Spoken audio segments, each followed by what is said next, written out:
Boa tarde a todos. Boa tarde. Tá ligado. Boa tarde. É uma satisfação enorme poder estar aqui, conversando com vocês. Ver esses rostos tão bonitos, alegres, dispostos. Deixaram de assistir a sessão da tarde hoje e vieram para poder uma liçãozinha aqui do nosso livro querido, que é esse livro, Palavras de Vida Eterna. Essa edição é antiga, tem uma mais bonita aqui, vou mostrar. Olha aqui, ó, é o mesmo livro, só que encadernado. Então, é uma outra proposta, mas é o mesmo livro, as mesmas palavras de vida eterna. Este livro foi escrito pela psicografia de Francisco Cândido Xavier e pelo espírito Emmanuel, que era o seu mentor espiritual. Então, a nossa lição de hoje se chama Ante a Palavra do Cristo. Ante a Palavra do Cristo. Não estamos falando de mais nada a não ser da palavra. E o que é a palavra? A palavra é algo com que nos comunicamos. E uma vez que ela sai, ela não volta. Então é preciso, nós, pobres mortais, espíritos imperfeitos que somos todos, na Terra não tem nenhum perfeito. Então nós temos que ter muito cuidado quando falamos. Temos que ter certeza daquilo que vamos falar. E procurar não ser portador de más notícias. Simplesmente a gente sabe, aconteceu tal coisa. Às vezes a gente quer comunicar por alguém conhecido, mas não como novidade, né? Como uma fofoquinha, né? Como acontece muitas vezes. E essa lição que diz ante a palavra do Cristo, está assim: as palavras que eu vos disse, isso Jesus falando, as palavras que eu vos disse são espírito e vida. Está em João, capítulo 6, versículo 63. Então, vamos relembrar algumas coisas da humanidade.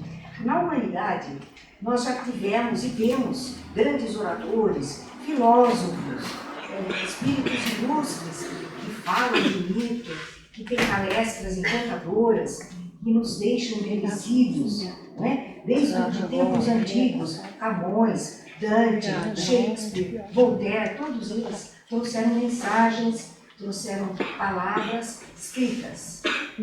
Mas nós temos o nosso querido Jesus, que nunca escreveu, e ele só nos falou. Ele sempre usou da palavra. E essa palavra que, como ele mesmo disse, é espírito e vida. Por quê? Porque é cheia de amor. Porque a palavra de Jesus jorra dele, junto com as palavras, jorraram amor, como uma fonte. Então, vejam que nós temos que entender que tudo que foi feito não chega nem aos pés do que Jesus fez, do que Jesus falou, porque ele era perfeito, porque ele era o nosso governador, o nosso guia aqui do planeta Terra. Então, as palavras dele transcendem a tudo que já foi feito, a tudo que já foi dito. O que ele nos diz é a verdade, é a vida, é o Espírito.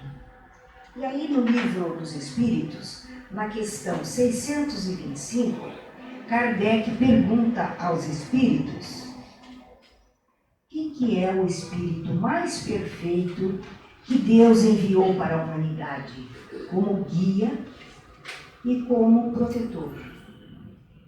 E aí o Kardec ele fazia essas perguntas, né? Nós temos tudo isso no livro dos Espíritos, pergunta e resposta, pergunta e resposta.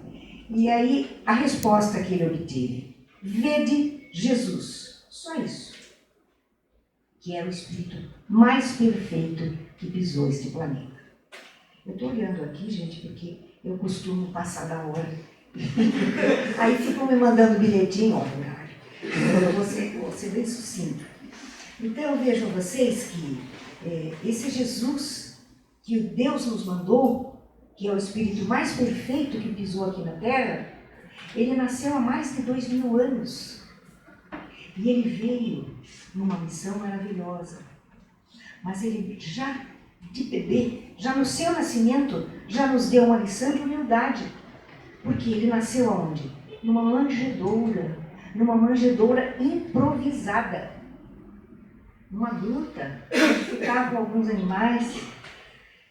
E ali, filho de um carpinteiro, de uma mãe amorosa, eles constituíram aquilo que se chamou a Sagrada Família, que era José, o pai, a mãe Maria e o filho Jesus, o Cristo.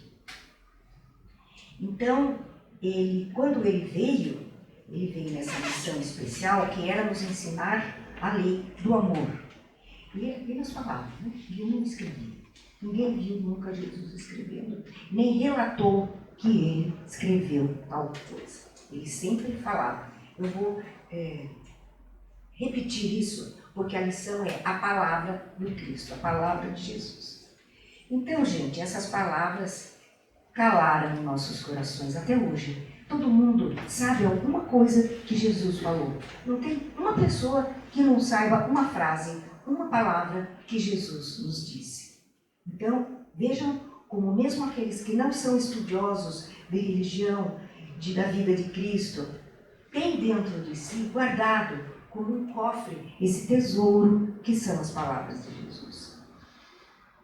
Então, como eu já disse, Jesus é o nosso guia e é o governador do planeta Terra e vai ser sempre até o fim dos tempos, porque nós sabemos que um dia, 40 milhões de anos ou mais, o planeta Terra vai se extinguir e ele vai ficar até o final. E ele diz que as ovelhas que meu pai me confiou, nenhuma se perderão. E o que ele quis dizer com isso? Ele quis dizer que todos nós somos as ovelhas. Nós, a humanidade. E Deus confiou a ele essas ovelhas, esse cuidado. Então, ele diz que nenhuma vai se perder, porque num rebanho tão grande pode se perder. Mas se perder, ele vai atrás. Ele não vai deixar jamais que a ovelha fique perdida. Então, vejam que cuidado, que carinho, que responsabilidade conosco. E é nesse momento que a gente pergunta, o que será que Jesus espera de nós? Jesus espera que tenhamos responsabilidade, que tenhamos amor para distribuir aos outros, amor, caridade, porque tudo o que é amor, ele descende dele a caridade, a esperança, a paz, a luz, tudo depende do amor. Então, vejam vocês que nós estamos aqui já recebemos há 2000 anos atrás as palavras de Jesus. E ainda estamos aqui falando, e tem muita coisa que a gente ainda não decifrou, tem parábolas que a gente ainda está pensando, e tem parábolas, pessoas que nem sabem que existiram as parábolas. Então, as parábolas eram maneira de Jesus conversar, porque as pessoas não tinham conhecimento, as pessoas não eram, a maioria, o povo, enfim, não era alfabetizado. Então, eles tinham dificuldades. Então, o melhor que Jesus encontrou era justamente levar a palavra a eles. Então, deixa eu ver aqui. Isso aí eu já falei tudo isso. O seu amor alimentava o universo inteiro. Gente, olha, isso é uma frase linda que eu achei. Jesus, com o seu amor, alimentava o universo, não a Terra, o universo inteiro. Então, veja o seu poder, a sua luz, a sua grandiosidade. E ele trouxe tudo isso para nós com a sua sabedoria. Porque o que ele falava era uma verdade. O que ele deixou para nós foi um cabedal incrível de conhecimentos. Foi como se ele nos desse um mapa do tesouro da humanidade, da nossa salvação. Porque seguindo Jesus, a gente segue estar com ele. Seguindo a ele, estaremos um dia, se Deus quiser, e vamos estar, mesmo que leve 1000 e mais 1000 encarnações, ou até mais, não sei, depende de cada um. Então, a gente está nesta vida pleiteando a nossa salvação. Nós estamos aqui querendo aprender e queremos também ser servidos, mas nós temos que aprender a servir e nós temos que aprender a florescer aonde Deus nos pôs. Deus nos colocou, a cada um de nós aqui, num determinado lugar. Às vezes a pessoa não gosta do lugar. Ah, mas eu não gosto de lá, queria mudar, queria sair. Tudo bem, é a lei do progresso, né? E a lei do progresso comanda o mundo. Mas, aonde Jesus nos colocou, naquela família, com aqueles entes queridos, com os filhos do coração, ou os filhos biológicos, nós temos que florescer nesses lugares. Ou seja, nós temos que crescer espiritualmente. Porque crescer materialmente, nós já sabemos. Vamos trabalhar, vamos atrás da luta, vamos fazer o que é possível para cada um de nós. Mas a nossa reforma íntima, a nossa evolução espiritual, depende de nós, de mais ninguém. Não depende de Jesus, nem de Deus, nem dos nossos pais, de ninguém.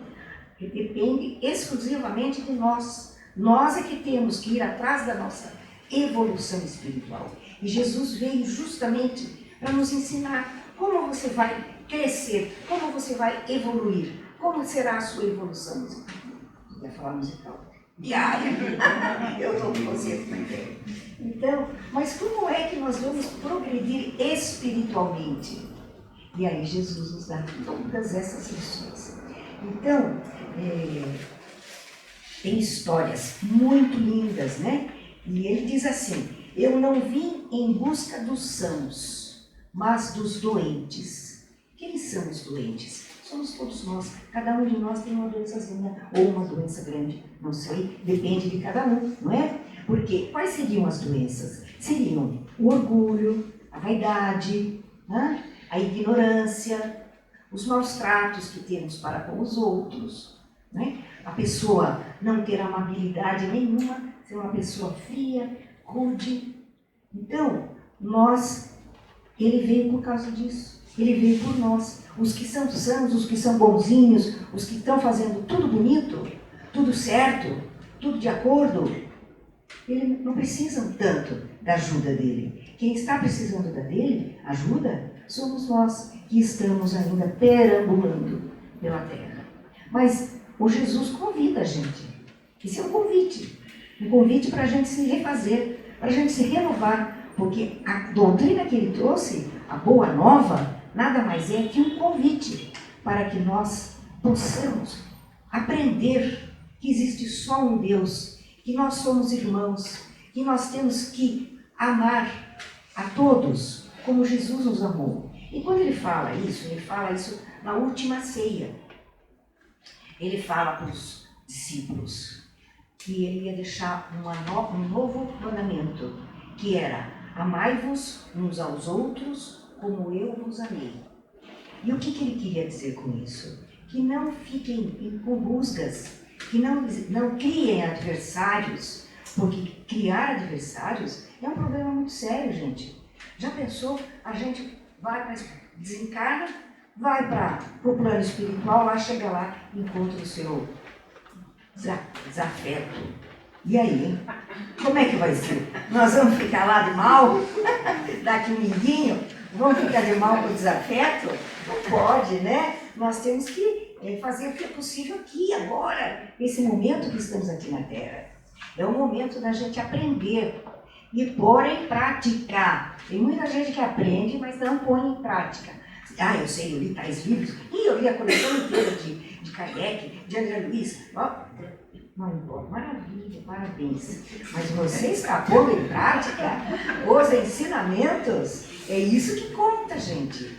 Porque quando a gente chegar lá na espiritualidade, lá na zona espiritual, e vão perguntar, você fala isso. Que tendes? E a gente vai olhar para a mão suposta. Nossa, não tenho nada. E aí, já pensou, gente, que carão? Vai ser um carão. Não é? Dizer, puxa, você ficou tantos anos na Terra, te dei tantas encarnações e você volta com os mesmos defeitos. Porque a gente já teve muitas e muitas encarnações. E vamos ter ainda, se Deus quiser. Né? Só que cada uma delas nós precisamos aproveitar. Aproveitar até o fim, como quando a gente come uma fruta gostosa, a gente até dá uma lambidinha no caroço. Né? Então, tudo isso é importante para nós. Tudo que Jesus falou, que ele fez, que ele ensinou. A passagem, vocês já imaginaram Jesus lá no Oriente Médio, né? Lá em Israel, em Jerusalém, Jericó, em todas aquelas cidades lá, uma poeira danada, com aquele deserto de ferro. Gente, eu já estive lá, graças a Deus, há muito tempo.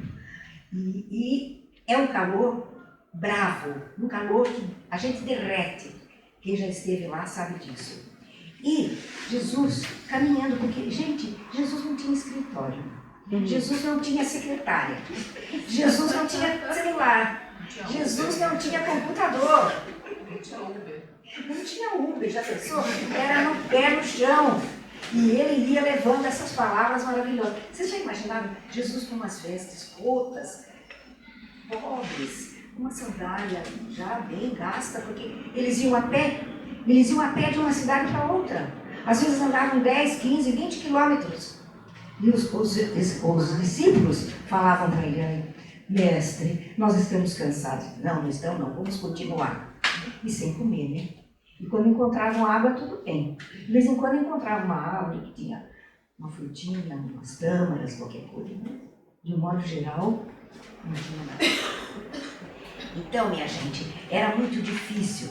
E a gente sabe que as passagens de Jesus, foram difíceis para ele. Não foram fáceis. Muita gente, mas ele era o Cristo, aí ele tinha poderes, mas ele veio aqui na Terra como humano. Então ele sentia as mesmas dores que hoje nós sentimos. Só que ele era preparado, ele era um espírito perfeito, ele era um espírito divino. Então uma vez, um dos discípulos foi Tomé, que ele tinha sempre dúvidas. E só acreditava se ele visse a coisa. Então Tomé perguntou para ele, um dia Jesus com ele, assim, conversando. A conversa de Jesus era ensinamentos. E ele pergunta, mas mestre, o senhor fala que a gente tem que segui-lo, mas nós não sabemos qual é o caminho. Como vamos fazer? Aí Jesus diz a ele assim, eu sou o caminho, a verdade, todo mundo sabe isso, né? E a vida.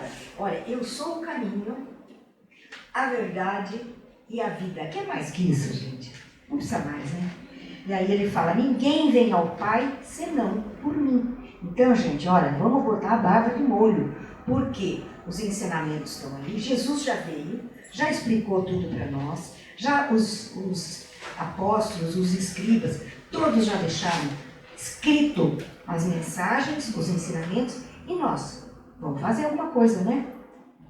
Não vamos chegar lá de mão vazia, porque a gente vai chegar, vamos voltar, aí vai ser um trâmite de vai e vem, porque a gente, por quê? Porque a gente precisa se aperfeiçoar. E enquanto nós não nos aperfeiçoarmos, nós estaremos indo e vindo. Ainda bem, né? Que pensou, se a gente ficasse a vida toda aqui, batendo na mesma tecla, né? Bom, enfim. E ele diz também, não se turbe o vosso coração. Hoje eu falei para uma pessoa que estava talentada, ela vai outras coisas e tal. Não se turbe o vosso coração. Podia acontecer o que fosse com Jesus, ele mantinha a calma, mantinha a postura, mantinha aquela segurança, aquela serenidade, que quem chegava perto dele era um atletismo, assimilava. E aí, uma vez, deixa eu contar aqui uma coisa, uma história, né? Uma passagem, melhor falando. Jesus foi preso, né? Então, soldado romano veio prender Jesus. E quem estava com ele era Simão Pedro. Simão Pedro era estovado, né? Ele já, por pouca coisa, ele já mandava dizer. Não era bonzinho assim, não. Ele era bom, mas ele tinha, assim, a palavra na ponta da língua, a resposta, tudo. Então o soldado prende Jesus, ele quer defender Jesus, ele fica doido, ele passa a mão na espada e pá, corta a orelha do soldado romano. Já imaginou? Cortou a orelha do soldado. E Jesus, calmamente, pegou a orelha. Deu uma limpadinha, que já tem areia, né? Pôs no lugar do soldado direitinho, como se fosse uma cirurgia plástica. Não tinha nem cicatriz. Só que ele olhou para o Pedro e falou assim, Pedro, embainha a tua espada, porque quem com ferro fere, todo mundo sabe, com ferro será ferido. Palavras de Jesus. E é uma verdade. Se nós fizermos o bem, nós vamos receber o bem. Se fizermos o mal, também vamos receber o mal. Gente, isso é uma lei de ação e reação. Sem dúvida. Toda ação tem uma reação. E nós não podemos ignorar isso. Então vamos ter cuidado quando falarmos de uma pessoa na maledicência, porque isso acontece, né? A gente sabe que acontece. Às vezes sem querer, né? A pessoa tem já aquele hábito. Ai, sabe, deixa eu te contar uma fofoca. Mas vamos aprender a segurar isso, né? Então, teve uma outra passagem também. Isso não é bem uma passagem. É uma... Vamos dizer que seja uma passagem. Perguntaram a Jesus, quem é meu próximo? Porque ele falava, né? Ama teu próximo como a ti mesmo. E aí, um dos senhores lá da lei, né? O Sinédrio falou, mestre, quem é meu próximo? E como Jesus, às vezes, as pessoas não tinham entendimento para saber o que ele falava, para entender o que Jesus falava. Então ele usava de parábolas. Então ele fala para esse senhor, olha, eu vou te contar uma história que eu estou falando assim, Jesus não falou assim, vou te contar assim.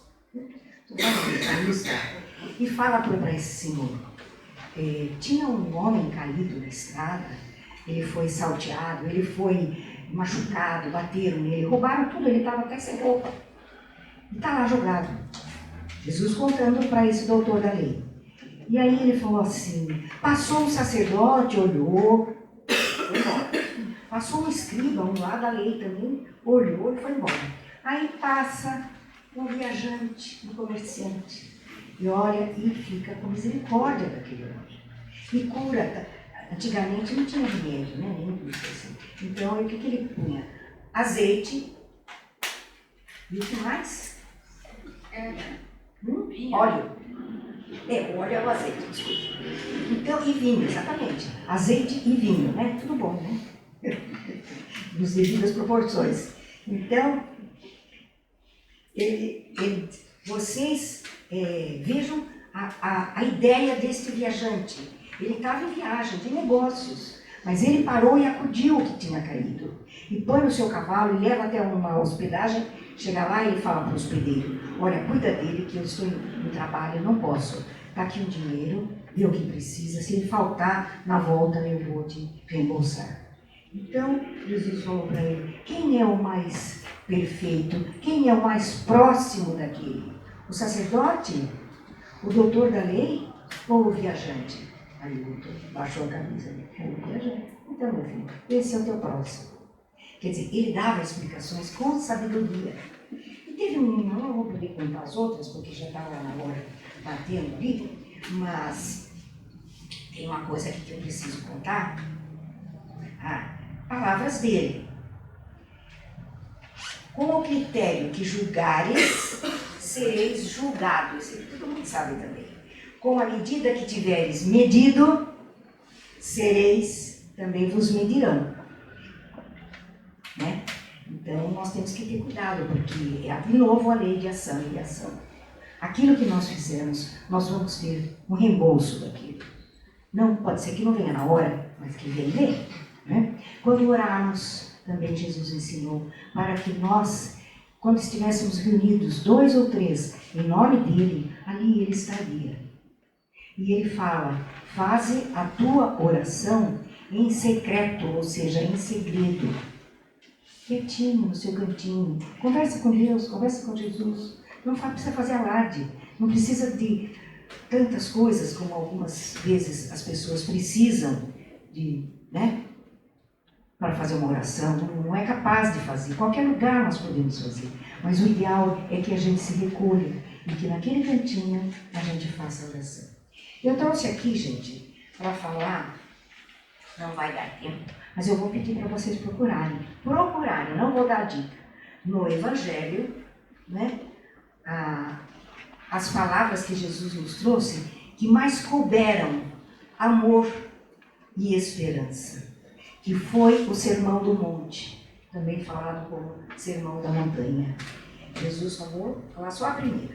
Jesus subiu ao monte e vendo aquela multidão e os seus discípulos todos do lado, ele começa a falar. E de sua boca saem doses imensas de sabedoria, de amor e de ensinamento. E a primeira que ele fala é assim: bem-aventurados os pobres de espírito, porque deles é o reino dos céus. Bem-aventurados aqueles que choram, porque serão consolados. Tem mais, né? Mas a gente vai ficando por aqui. Eu espero ter podido passar a vocês um pouquinho da grandiosidade de Jesus, dos seus ensinamentos, da sua passagem maravilhosa aqui na Terra. E nunca esquecermos que ele, até o seu último momento, ainda nos deu um ensinamento. Quando ele estava na cruz, já nos últimos instantes, ele fala, olha, não sei como ele ia olhar, mas assim, né? E olha para o céu e diz, Deus, Pai, perdoa-os, porque eles não sabem o que fazem. Nós não sabemos. Obrigada a todos. Uma boa tarde.